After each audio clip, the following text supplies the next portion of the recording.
Hey, what's going on, everyone? How you guys doing today? My name is Matt Jarbo. Welcome back to 3 Buck Theater. Today is the 8th of July, 2019. I hope you guys had yourself a great post-4th holiday weekend. Stranger Things came out. That was probably that and Spider-Man were the only real notable things coming out last week. I've already binged through season 3 of Stranger Things. It was my primary goal over the weekend, and I loved it. My thoughts about what to expect for season 4 is currently up on the channel, so feel free to go and check that out if you want to know what I think about the ending and particularly where I think things are going to go for what is going to probably be the final season of Stranger Things. I don't know. I could be wrong. I thought I read somewhere that they were going to end it around season 4.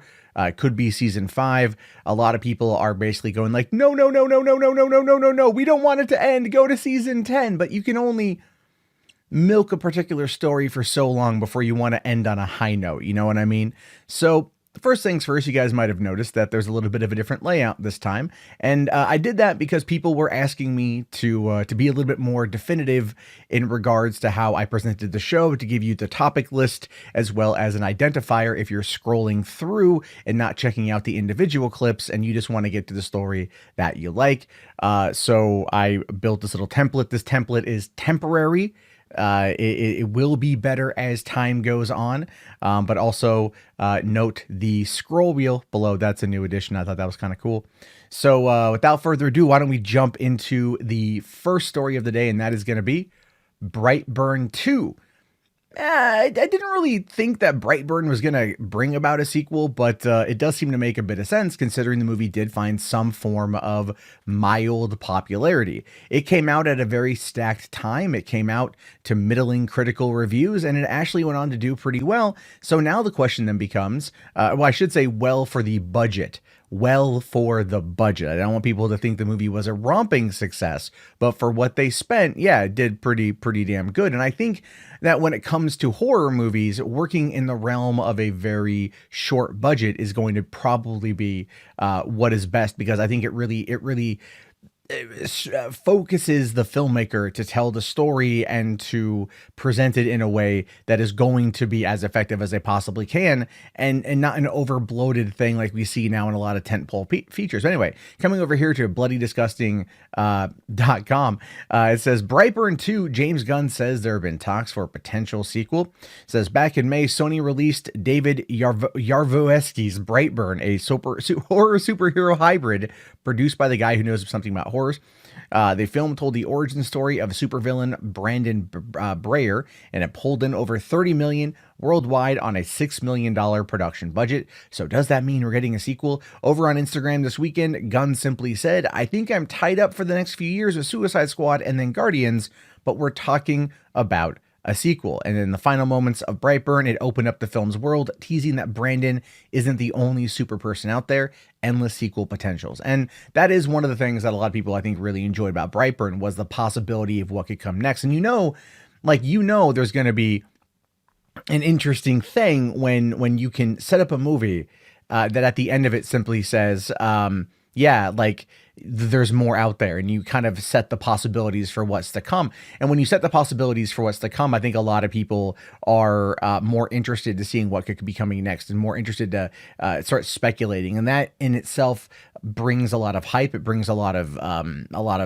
speculation amongst fans, which then leads to a lot of positive word of mouth, and from then leads to potentially more sales. I think there was a conversation I oversaw today on Twitter where they're trying to talk about CinemaScore being like an actual valid metric. Like, people go and they look at CinemaScore as something as more valid than maybe, let's say, Rotten Tomatoes. But I don't know. I mean, the truth of the matter is, no one I know in the film watching sphere, all my movie buff friends, no one ever comes to me and says, hey, have you happened to hear the CinemaScore? Do you know what that whole thing's about? Like, do you know, like, is it, no one ever talks about it.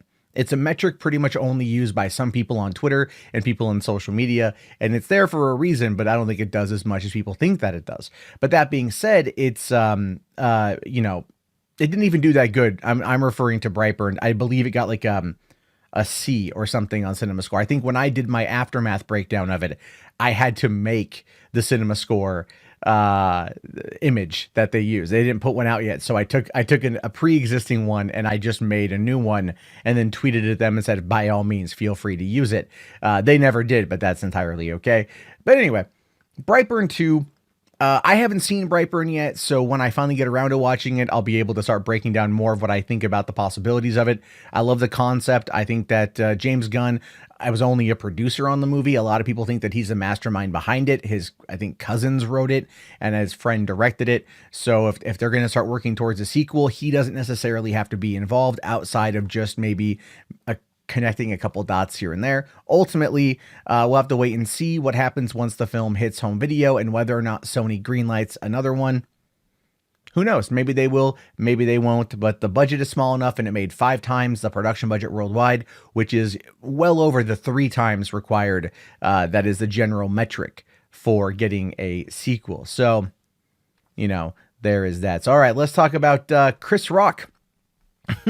Chris Rock's Saw reboot is definitely an interesting one that popped back up in the news. Because if you don't know about this story, a couple months ago, it was said that Chris Rock was working on a Saw film and he was going to be producing it and starring in it. And a lot of people, myself included, were just like, wait, what? Huh? Why? Like, Chris Rock is into Saw? You just don't see it coming. And it's kind of like taking horror directors and putting them with superhero movies. It tends to tell a very interesting, more unique story, like James Wan with Aquaman, Sam Raimi with Spider-Man, David Sandberg for Shazam. Maybe taking a comedic actor and putting them in for this type of horror movie will definitely be able to find a new area, a new element. Because, you know, what is it? A comedy is just tragedy plus time. So, you know, why not kind of rewind the clock a little bit and go back to when something was the emphasis of what could be funny, or I should say the origins of a story that could have been funny. Although nothing about the Saw franchise is funny outside of the performances in the latter half of the films. But what we've learned today is that Sam Jackson is going to be starring in the film. And yeah, Sam Jackson, Chris Rock starring in the movie. Yeah. Okay, why not? You know what? Screw it. Why not? Now, according to this, Lionsgate has confirmed that Sam Jackson will star in the upcoming Saw reboot, joining Chris Rock. Chris Rock will play a police detective investigating a series of grisly crimes, and Jackson will portray Rock's father. Also joining the cast will be Max Minghella, who will play William Schneck, Rock's partner, and Marisol Nichols, who will play Captain Angie Garza, Rock's boss. Joe Drake, chairman of Lionsgate, here says, "We think Samuel L. Jackson and Chris Rock, along with Max Minghella and Marisol Nichols, make this film completely special in the Saw canon, and we can't wait to unleash this unexpected and sinister new story on fans of the franchise. The next level of Saw is on full tilt." And that's cool, right? Like that's perfectly fine if they want to do that. Again, I think like the elements at play here have me kind of, I don't want to say like confused, like, but just I'm cautiously optimistic.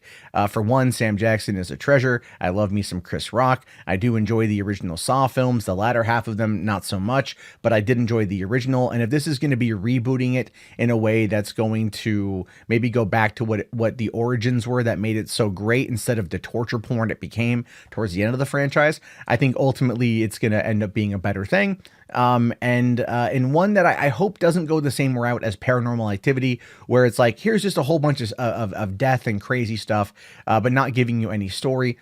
But I don't think Chris Rock is going to dive into this without there being a decent story. And I don't think Sam Jackson at this point in his career is going to jump into these kind of things without there being some kind of story. I think that's pretty much where we're going to find it. I believe it comes out fall of 2020. And even though Comic-Con's in a couple weeks, clearly they're in production right now, so they're not going to be giving us anything at con. But maybe next year we'll get to see some stuff. And the hype train will get going. And as long as the hype train keeps going, I think a lot of people are going to be really, really, really happy with where things go. Specifically, if you happen to be a fan of that franchise or not.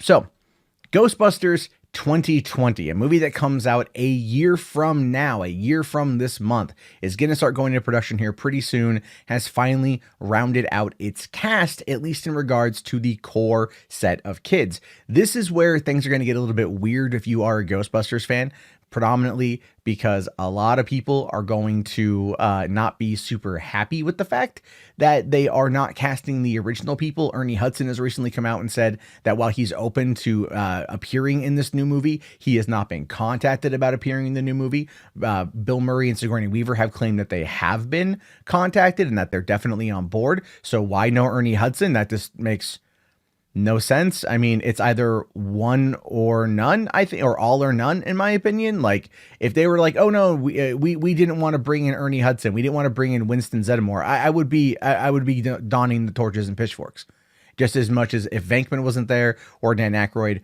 or, you know, I mean, it's like if he says, no, I want to be in this movie and they haven't contacted me, no, that's definitely something that's not good. Kind of like with the 2016 movie when Ray Parker Jr. came out and said, yeah, they never contacted me about working with them on this movie. A lot of people, myself included, were like, no, that's messed up. You should definitely talk to Ray Parker Jr. And they didn't. They still used this song in the opening of the movie, right?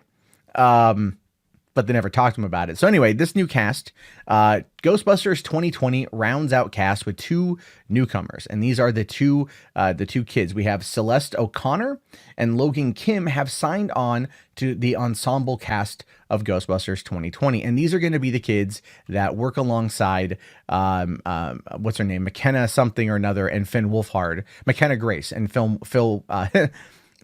Wolfhard, say that name 8 times fast, in as being like the new cast of characters in the movie. In fact, coming over here to Twitter, Daniel Reitman, who is well known in the industry, he posted, "This is your Ghostbusters Cast 2020, giving us McKenna Grace and Finn Wolfhard, and then the 2 new kids." So we don't know anything about who these new kids are. We don't know anything about who they are going to be playing. I'm assuming they're going to be friends of McKenna Grace and Finn Wolfhard and friends of the family, and they're of course going to come together in order to partake on whatever journey or adventure this particular movie is going to take these kids on. And like I said before, there are a lot of people out there that are not going to be super happy with this, and one of the reasons for that has a lot to do with the fact that people don't want it to be a movie about kids. They want it to be a movie about the original Ghostbusters and to give them a third film, kind of like the video game felt like a third movie. Many people viewed that as being canon, even though it has been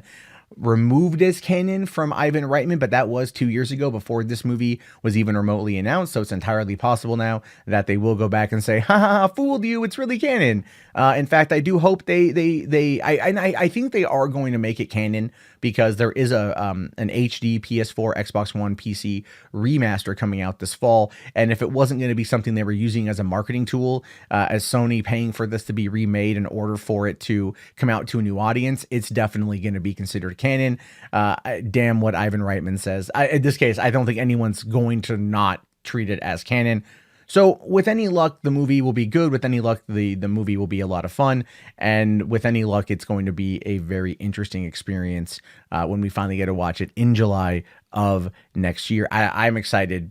I am. Jason Reitman, he's like the original Ghostbusters fan. He gets the keys to the castle, not bumbling suit-wearing Paul Feig, who took 3 or 4 tries, pestering by Amy Pascal in order to take on the role as director, and he pitched a terrible concept and she bought it and paid for it. So yeah, I'm totally fine with someone who actually cares about the franchise coming on board in order to make it. My only thing I don't want is that it's going to tie into Ghostbusters 2016, although I'm still thinking that's going to be the case.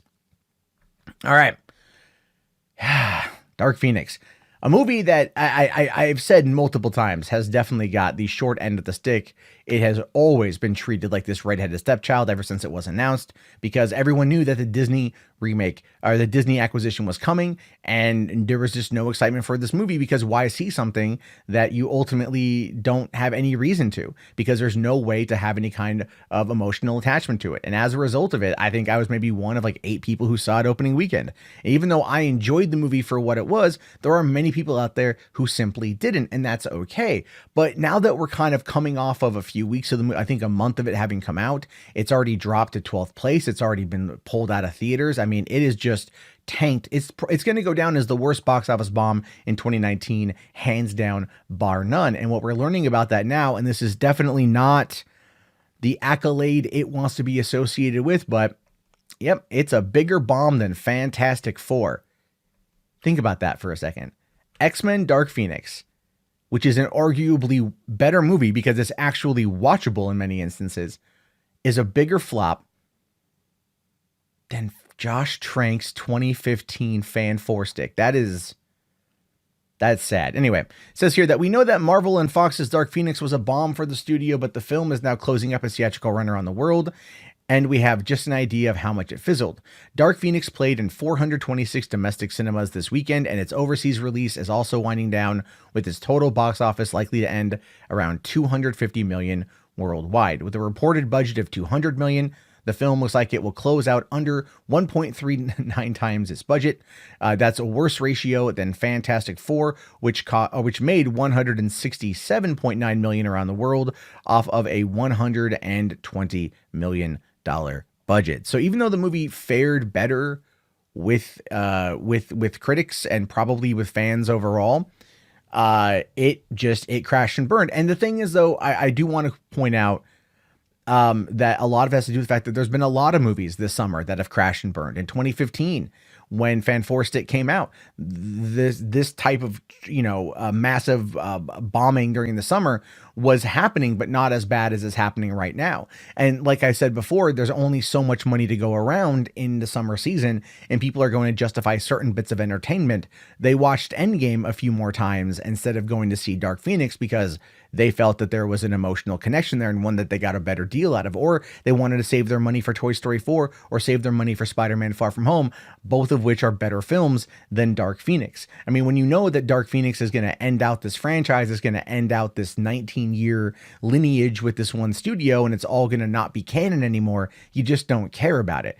When they released Fan 4-stick, it was at least meant to kind of tie into the larger world, even though they had said that ultimately it wasn't going to be in the same universe as X-Men, which I think was a gigantic mistake. I think that's still a mistake when companies do that. Like, if you have a shared universe, don't start separating that universe. It shows you no confidence in the product.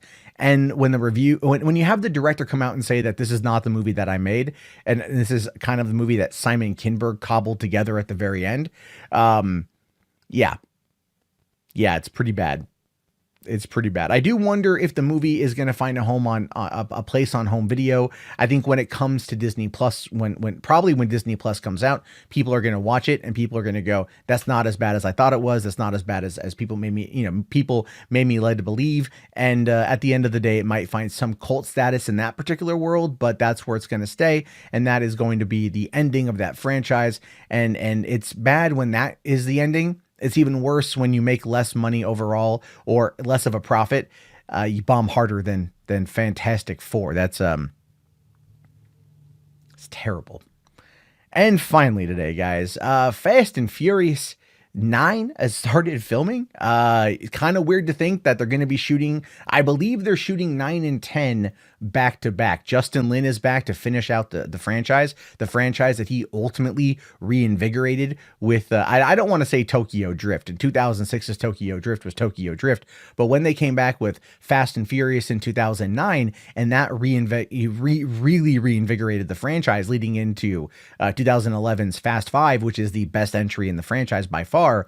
You can clearly see that they're onto something. This is now a $1 billion property, and they want to make sure that the final two entries, at least in the main storyline, are going to be handled by the person who brought it to its point. So it's really cool to see that after F. Gary Gray knocked it out of the park with The Fate of the Furious, that we are now getting to see that Charlize Theron and Helen Mirren are returning for Fast and Furious 9. And I kind of figured that was going to happen. Helen Mirren also has a cameo appearance in Hobbs and Shaw because she is Shaw's mom. So it makes sense that she's going to be in it. Her little cameo appearance in Fast and Furious 8 I thought was really good. And I really enjoyed that, like, Luke Evans came back. One of the things I like about the Fast and Furious franchise ultimately is that they always find a way to take the bad guys and make them part of the team. They do. They really do that pretty often. So I called that a couple years ago when I saw The Fate of the Furious, and I was like, oh yeah, Charlize Theron is clearly going to come back, and she's clearly going to end up being on the team. Now, it says here that Charlize Theron and Helen Mirren are set to return for Fast and Furious 9. Vin Diesel has announced.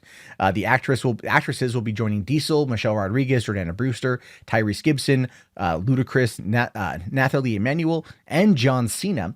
The Rock and Jason Statham are not appearing in the film, apparently.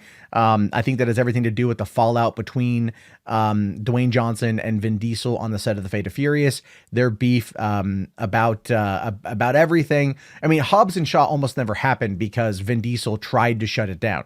He did. He cut down a lot of stuff because the chemistry between Jason Statham and The Rock in Fast and Furious 8 was great. It was what people really talked about, which is one of the reasons why we're getting Hobbs and Shaw in just a couple weeks.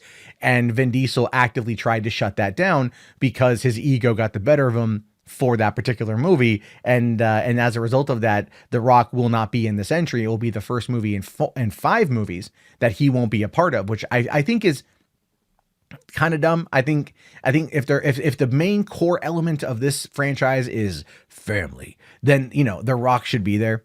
And the fact that he's not goes to show you that the egos of these two men are pretty damn high. Anyway, Theron will once again play cyber terrorist Cypher, who was unveiled in the 2017 movie. Mirren's character was also introduced in that film as Magdalene Shaw, the mother of Jason Statham's character Deckard Shaw.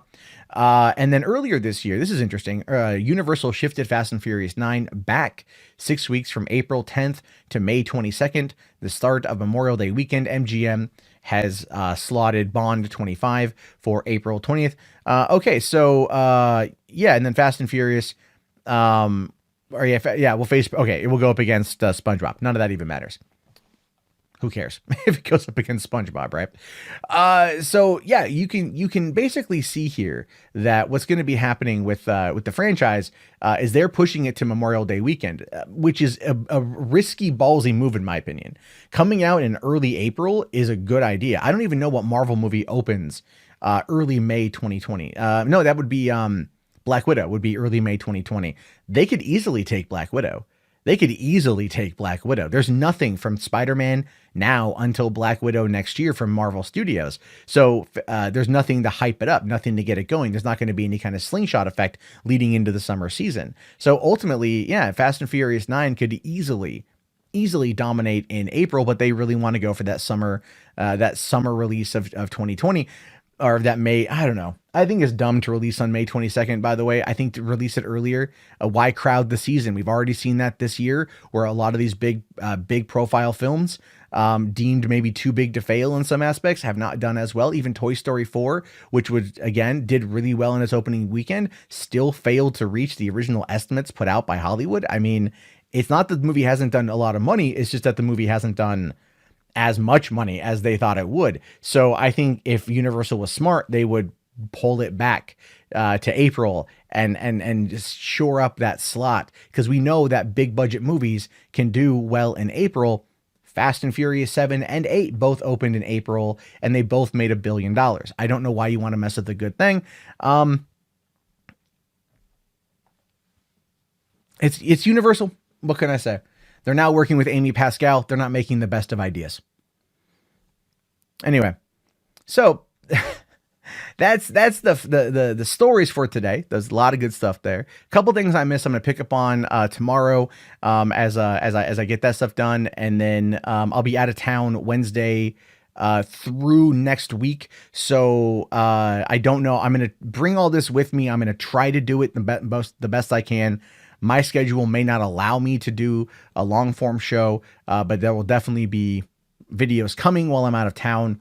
We'll have to wait and see what happens with that one. But anyway, I wanted to jump over here to the say something nice about a bad movie, or say something nice about a movie section, which is one of my favorites because you guys are trying and it's great. So I thought this time around would be great to talk about Daredevil 2003, the Ben Affleck starring alongside Jennifer Garner and Michael Clark Duncan, directed by Mark Steven Johnson, I believe is who it was. And here's what I want to say about the movie. Oh, also Colin Farrell's Bullseye. Here's things I liked about it. One, Colin Farrell's Bullseye was great. I don't care. I liked him a lot. I liked Michael Clark Duncan as Kingpin. I thought he was menacing. I thought he was good in the role. I thought Affleck did a good job as Daredevil. His Matt Murdock left a lot to be desired. Jon Favreau as Happy Hogan is always great in my book. The director's cut of the film is far better than the theatrical, although I still think that the Coolio subplot should be completely removed. I felt that was dragged everything down. I can see why they cut it.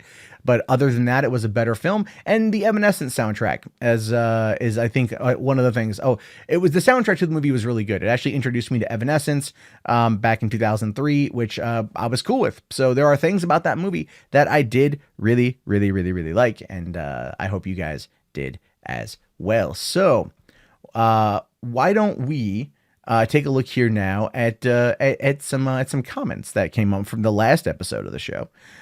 So come over here to the YouTube comment section. Comment time.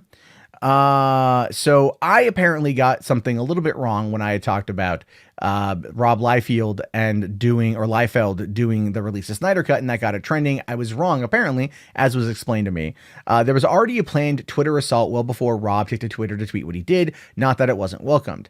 And apparently the Twitter account at RT Snyder Cut had all the details.